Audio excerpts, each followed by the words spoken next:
Water storage. It's one of the biggest issues in agriculture here and all around the world.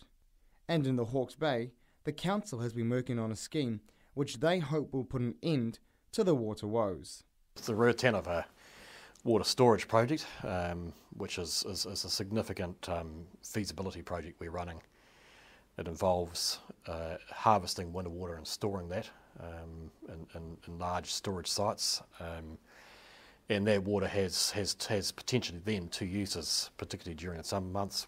One use for irrigation across what's a large inland basin, around about 25,000 hectares, part of which is irrigated now, but the most of it is not irrigated.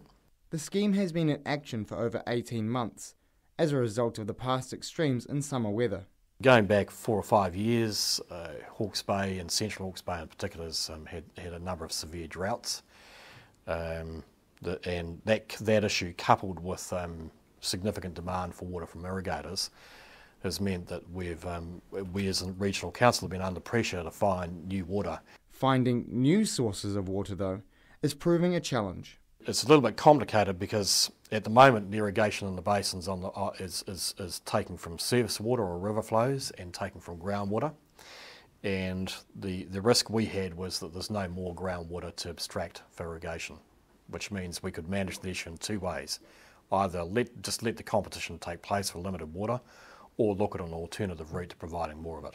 And so our feasibility work's looking at providing more of it. The Hawke's Bay Regional Council has assessed 20 different locations within the region on both main and tributary streams. They've narrowed it down to 2 possibilities, but it'll still be another 18 months before they make a final decision. Federated Farmers Provincial President Kevin Mitchell says water storage is one of the most talked about subjects among farmers nationwide. Well, obviously, in summer dry areas, and that's when the pressure comes on, we need water, and without water storage, everybody's competing, recreational as well as commercial users. And 92% of New Zealand's water flows out to sea unused. That's a wasted resource, and all over the country, obviously, you have surplus in winter. Why not store it? It has huge potential to drive the production of our land-based industries, and that's good for the province and it's good for the country. However, as Andrew points out, it won't be a cheap option if everything was to get the green light. It's always been around about a $200 million project in broad terms, and that would irrigate the entire basin plus help with the environmental flow issue.